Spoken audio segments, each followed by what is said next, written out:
नमस्कार। जनता पॉलिटिक्स में एक बार फिर आप सबका स्वागत है। आज हम चर्चा करेंगे इस्लाम का भविष्य क्या होगा और क्या उनकी घर वापसी हो सकेगी। इस संदर्भ में हम राजनीति शास्त्र के प्रोफेसर और प्रसिद्ध लेखक श्री शंकर शरण जी की पुस्तक मुसलमानों की घर वापसी क्यों और कैसे में बताए गए उनके कुछ विचारों पर भी चर्चा करेंगे। तो ईसाईयत और इस्लाम में चले गए हिंदुओं को वापस हिंदू समाज में लाने के काम को हमारे आधुनिक विद्वानों ने भी बहुत महत्वपूर्ण बताया है। लोकमान्य तिलक, लाला लाजपत राय, मदन मोहन मालवीय, डॉक्टर राजेंद्र प्रसाद, स्वामी विवेकानंद और श्री अरविंद ने इसे राजनैतिक आंदोलन से भी ज़्यादा महत्वपूर्ण माना था। घर वापसी को हिंदू समाज ने प्राचीन काल से ही अनेक बाहरी लोगों को अपनाया था। महाभारत के शांति पर्व में यमन आदि विदेशियों को वैदिक धर्म में शामिल करने का परामर्श मिलता है। अरब यात्री अल बिलादुरी ने जिक्र किया है कि सिंध में पहली जीत के बाद बने मुसलमान जल्द ही पुनः हिंदू धर्म में आ गए थे। गुजरात में महमूद गजनवी के पराजय के बाद अनेक मुसलमान शुद्ध होकर राजपूतों में शामिल किए गए। मोहम्मद तुगलक के काल में दक्षिण भारत में हरिहर और बुक्का के धर्मांतरित होने और पुनः हिंदू बनकर विजयनगर साम्राज्य की स्थापना करने की कथा बहुत प्रसिद्ध है। कश्मीर में 19वीं सदी में राजा रणवीर सिंह ने बाकायदा एक श्री रणवीर कारित प्रायश्चित ग्रंथ का निर्माण करवाया था, जिसमें म्लेच्छ बने लोगों की शुद्धि व्यवस्था पर एक पूरा अध्याय दिया गया हुआ है। शुद्धि आंदोलन के प्रमुख प्रणेता संत शिरोमणि स्वामी रामानंद को ही मानना चाहिए, जिन्होंने तुगलक काल में हजारों मुसलमानों को अयोध्या में मंत्र द्वारा समारोह पूर्वक हिंदू बनाया था। संत रैदास, चैतन्य महाप्रभु आदि के प्रभाव में आकर बहुत से मुस्लिमों ने हिंदू धर्म अपनाया था। शंकर शरण जी अपनी पुस्तक में कहते हैं, आज की स्थितियां पहले से बहुत अलग हैं। आज पूरी दुनिया इस्लामिक जिहाद के आतंक से त्रस्त है। जैसे एक वक्त वामपंथ ने देश दुनिया को जकड़ा था, वैसे ही आज इस्लाम की स्थिति हो गई है। वैसे इस्लाम तो 1400 साल पुराना है, लेकिन इसकी चर्चा पूरी दुनिया में पहली बार हो रही है, जिसका कारण संचार क्रांति और इंटरनेट है। आज हर वारदात, हर घटना दुनिया में सबको पता चल जा रही है। दुनिया में जितने भी काफिर हैं यानी गैर मुस्लिम, वो मुस्लिमों पर भरोसा नहीं करते, क्योंकि इतिहास उन्हें ऐसा करने नहीं देता। अनेक बौद्ध देशों को जबरन मार काट कर और गुलाम बनाकर कब्जा किया गया। अनेक यहूदी देशों को, अनेक हिंदू और ईसाई देशों को जोर ज़बरदस्ती से इस्लामीकरण किया गया। और ये बातें आज सबको पता है, क्योंकि ऐसी पुस्तकें, आलेख और साहित्य इंटरनेट पे हर जगह मौजूद हैं।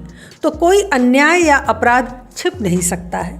इसलिए आज दुनिया में कहीं भी इस्लाम के साथ कोई सह अस्तित्व का उदाहरण नहीं मिलता।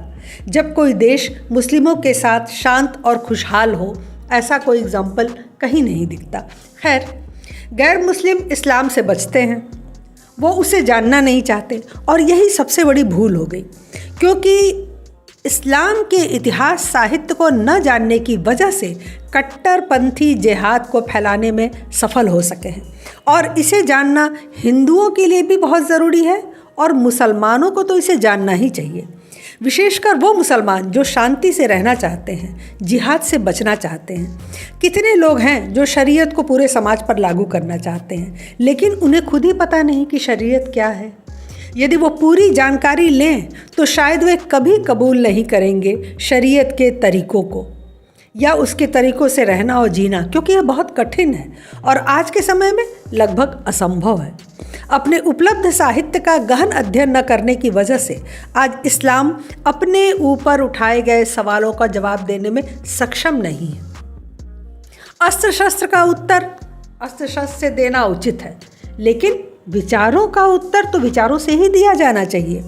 किसी विचार, लेख, कविता के उत्तर में तलवार निकालना ये मजबूती नहीं, कमज़ोरी की निशानी है। किंतु अरब से लेकर पूरे एशिया, अफ्रीका तक हर कहीं इस्लाम नेता और संगठन ऐसा ही करते मिलते हैं। वो वैचारिक संघर्ष से बचते हैं, सदैव हिंसा से लोगों को दबाने की कोशिश करते हैं। सदियों से बल्कि इस्लाम के आरंभ से ही इसमें कोई बदलाव नहीं आया। तो ऐसा दुर्बल, भयभीत मतवाद जो केवल धमकी, हिंसा, छल कपट, जोर जबरदस्ती और अनुचित असामान्य नियमों के बल पर चल रहा हो, वह कितने दिन चल सकता है? यह एक बुनियादी प्रश्न है। यह प्रश्न दुनिया के सभी मुसलमानों के मन में उठना चाहिए। लेकिन यहाँ तो सारी चर्चा राजनीतिक इस्लाम और उसका वर्चस्व बनाए रखने पर ही की जाती है, जिससे मुसलमान भी आज भ्रमित है। सौभाग्यवश आज दुनिया में एक दूसरी प्रक्रिया भी चल रही है। मुस्लिम जगत में विवेकशील पुनर्विचार भी चल रहा है। कुनराड एल्स्ट के शब्दों में, भौतिक रूप में अभी मुस्लिम आबादी संगठन, संस्थान आदि की संख्या को बढ़ा रहे हैं, किंतु मुसलमानों के आंतरिक मनोजगत में दुविधा और संदेह भी बढ़ रहा है। इन दोनों प्रक्रियाओं के बीच प्रतियोगिता चल रही है। भारत में सेकुलर वामपंथी जैसे लोग पहली प्रक्रिया में मदद कर रहे हैं, मतलब मुस्लिमों के संगठन और आबादी को बढ़ाने की प्रक्रिया में, जबकि विवेकशील लोग दूसरी प्रक्रिया में मदद कर रहे हैं, जो कि दुविधा और संदेह में घिरे हुए हैं। इस प्रतियोगिता का अंतिम परिणाम पर अभी सस्पेंस जरूर है, लेकिन संदेह नहीं है कि दूसरी प्रक्रिया हावी हो जाएगी। आखिर मुसलमान यह बात क्यों नहीं देखते, सोचते कि वो विश्व में किसी भी समुदाय के साथ शांति से क्यों नहीं रह पाते? हर जगह हिंसक लड़ाई क्यों होती है उनकी, और जहाँ केवल मुसलमान हैं वहाँ वो आपस में ही लड़ते मरते हैं? तो क्या उनके मज़हब में ही ऐसा कुछ है? इस पर अनेक मुस्लिम विद्वानों ने भी प्रश्न उठाए हैं। कुरान में 111 आयतें जिहाद को समर्पित हैं। सीरा में 68% शब्द जिहाद से संबंधित है। हदीस में 21% सामग्री जिहाद के बारे में है। यह असहिष्णुता और हिंसा से भरा व्यवहार ही उनका वास्तविक इतिहास भी रहा है। लेकिन इसके जो परिणाम हो रहे हैं उन पर मुसलमानों को भी सोचना चाहिए। इससे केवल काफिर ही नहीं, वे स्वयं भी प्रभावित हो रहे हैं, और इसका केवल एक समाधान है, वो है शिक्षा। कुरान में असंख्य बार प्रमाण और स्पष्ट प्रमाण की बातें की गई हैं, तो उन्हें अपने विचारों, कानूनों, विवरणों और दलीलों पर स्पष्ट प्रमाण जो है वो खोजना चाहिए। और बहुत से विवेकशील मुस्लिम ऐसा कर भी रहे हैं। वो अध्ययन कर रहे हैं, वो जानने की कोशिश कर रहे हैं। आज पूरी दुनिया को साइंस टेक्नोलॉजी की ज़रूरत है, विकास की ज़रूरत है, और उसी पर जीवन चल सकता है। लेकिन इसमें और जो इस्लामी मान्यताएं हैं, जो उनके कायदे हैं, उनके बीच में इतनी दूरी है, इतनी ज़्यादा दूरी है कि इस्लाम ज़्यादा दिन तक चल नहीं सकता। जीवन की इस गति में इस्लाम टिक नहीं सकता, क्योंकि वो विज्ञान, टेक्निक की जगह कुरान को ही सिर्फ मान्यता देते हैं। आज भी इस्लामिक स्टेट में सभी संग्रहालय व पुस्तकालयों को नष्ट किया जाता है। अभी अफगानिस्तान में आपने देखा, जबकि आज सऊदी अरब धीरे धीरे इस्लाम से दूर हो रहा है।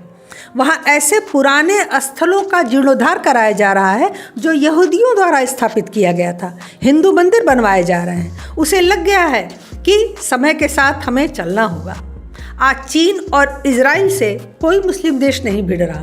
क्यों? क्योंकि उनको अपनी सभी ज़रूरतों के लिए इन पर निर्भर रहना है। उनके यहाँ तो कुछ हो नहीं रहा है। जब आप संगीत, आर्ट, साहित्य, फिलॉसफी, विज्ञान किसी को भी बढ़ावा नहीं दे रहे हैं, तो आप दकियानूसी के अंधेरे में सिमट कर रह जाएंगे। और यही हो रहा है। जो जितना इस्लामी है वो उतना ही बैकवर्ड है। पाकिस्तान के आर्मी चीफ ने कहा कि अगर आपको आगे बढ़ना है तो इस्लाम को पीछे करना होगा। शंकर शरण जी कहते हैं कि मैंने मुसलमानों को प्रेरणा देने की कोशिश की है कि वे इन सारी स्थितियों को स्वयं जांच परख कर देखें, सोचें कि वे कहाँ जा रहे हैं। आपके मुल्ला मौलाना खुद कुछ नहीं जानते तो आपको सही जानकारी कहाँ से देंगे? इसलिए आप स्वयं पढ़ें या ऐसे विद्वान मुसलमानों के विचार सुनें। इस्लाम के इतिहास में कभी कोई क्रिएटिविटी नहीं दिखाई दी, सिवाय छल, प्रपंच, दबाव व हिंसा को बढ़ावा देने के। अगर आप पाकिस्तान का उदाहरण देखें तो पाकिस्तान एक इस्लामिक देश बना, लेकिन आज वो आइडेंटिटी क्राइसिस से जूझ रहा है। उसे समझ नहीं आ रहा है कि वो कौन सा मुसलमान है, वो कहाँ के मुसलमान हैं। अरब की तरफ जाते हैं तो वो उन्हें हीन दृष्टि से देखते हैं और मुसलमान नहीं मानते। भारत से लड़ झगड़ कर अलग हुआ है तो यहाँ का वो खुद को मानते नहीं है। कमला हयात ने अपने लेख में ऐसी समस्या बताई पाकिस्तान के बारे में। कहीं शिया गलत हैं तो कहीं अहमदिया गलत हैं। सच यही है कि पाकिस्तान के पास जो भी मूल्यवान चीज़ें हैं वह सब हिंदू परंपरा की चीज़ें हैं। चाहे वह कल्चर हो, इतिहास हो, म्यूज़िक हो, आर्ट हो, यह सब इस्लाम में मना है। टूरिज़्म के लिए पाकिस्तान में एक भी इस्लामिक स्थान नहीं है। सब हिंदू धर्म की जगहें हैं क्योंकि वो प्राचीन हिंदू सभ्यता की भूमि रही, वो वैदिक ऋषियों की भूमि रही। इसलिए आज तक पाकिस्तान की कोई आइडेंटिटी नहीं बन सकी। इसलिए वो कभी अमेरिका कभी चीन पर निर्भर होकर जी रहा है और दिनों दिन कमज़ोर होता जा रहा है। जब सभ्यता, संस्कृत, संगीत, कला, विज्ञान का विनाश हो जाता है तो उस मजहब या धर्म के समाप्त होने में समय नहीं लगता। मुसलमान स्वयं इस्लाम के पहले विक्टिम हैं। यह पाकिस्तान व अन्य इस्लामिक देशों की दशा देखकर सत्यापित होता है। उनका कहना है कि साम्यवाद की तरह इस्लाम भी बाहर से नष्ट होने के बजाय भीतर से फूटेगा, क्योंकि उसका बुनियादी ढांचा बहुत कमज़ोर है। आज ईरान में क्या हो रहा है? मुसलमान औरतें खुद आगे बढ़कर गुलामी और भेदभाव के प्रतीक हिजाब को स्वाहा कर रही हैं। यही है भीतर से फूटना। कब तक महिला पुरुषों की निजी संपत्ति बनी रहेगी? कब तक बन रही सकेगी? भारत में भी 3 तलाक पर रोक लगी तो मुस्लिम महिलाएं बहुत खुश हुई, जबकि पुरुषों को परेशानी हो गई। यमन में लंबे समय से चल रहा हूथी आंदोलन अब यमन व सऊदी दोनों के लिए नासूर बन चुका है। यह शिया सुन्नी जैसी लड़ाई ही है। सीरिया में तो शिया सुन्नी का संघर्ष जारी ही है। जहाँ सुन्नी की सरकारें हैं वहाँ शिया गरीब है, उनसे भेदभाव किया जाता है, और जहाँ शिया की सरकारें हैं वहाँ सुन्नी को 2म दर्जे का नागरिक माना जाता है। Iran, Lebanon, Afghanistan, Pakistan, Iraq, Syria, इन सभी जगहों पर शिया सुन्नी संघर्ष चल रहा है। यह सब भीतर से ही फूटेगा। याद रखिए, मुसलमान स्वयं इस्लाम के पहले विक्टिम हैं। मानव विरोधी, स्त्री विरोधी, समाजद्रोही, पुरातनपंथी, मध्ययुगीन विचारों से भरा हुआ यह मजहब कब तक और कितने दूर तक चल सकता है? आज भारत में बड़े पैमाने पर कट्टर इस्लामिक परिवार और व्यक्ति सनातन धर्म की ओर बढ़ रहे हैं। डॉक्टर वफा सुल्तान, अनवर शेख, अली सिन्हा, सारा हैदर, अयान हिरसी, तस्लीमा नसरीन जैसे अनेक मुस्लिम विद्वान हैं, विचारक हैं, जो अपने स्तर पर मुसलमानों को की आज आंख खोलने का प्रयास कर रहे हैं, उन्हें जगाने का प्रयास कर रहे हैं। इस बीच आपने देखा होगा कि एक नया वर्ग पैदा हो गया है जो एक्स मुस्लिम के नाम से जाना जा रहा है। कभी तबलीगी जमात या अन्य जमातों से जुड़े हुए लोग आज आत्मज्ञान होने पर मजहब से बाहर निकल कर आए। लाखों लोग आज यूट्यूब और टीवी चैनलों पर इनके वक्तव्य सुन रहे हैं। इस्लाम के हर सवाल का जवाब इनके पास प्रूफ के साथ मौजूद है। यह सब अपने आप को सनातनी मुस्लिम कहते हैं और मानते हैं। वसीम रिजवी से डॉक्टर रिजवान अहमद तक मुसलमानों की बिगड़ी और पिछड़ी हुई स्थितियों और मसलों पर हर रोज़ आईना दिखा रहे हैं। यह एक नया दौर है जो दिमाग की बंद खिड़कियों को खोल रहा है। तर्कों और प्रश्नों का सामना करके ही कोई विचार दुनिया में टिक सकता है। ताकत के बल पर कुछ भी थोपने का समय अब चला गया है। पूरी दुनिया में इस्लाम के भीतर ऐसी लहर उठी है जो आगे 5-7 सालों में सुनामी बनती दिख रही है। दमघोंटू दायरे अब जानलेवा हो जाते हैं तो मरता हुआ आदमी भी अपनी बची खुची ताकत जुटाकर भागने पर मजबूर हो जाता है।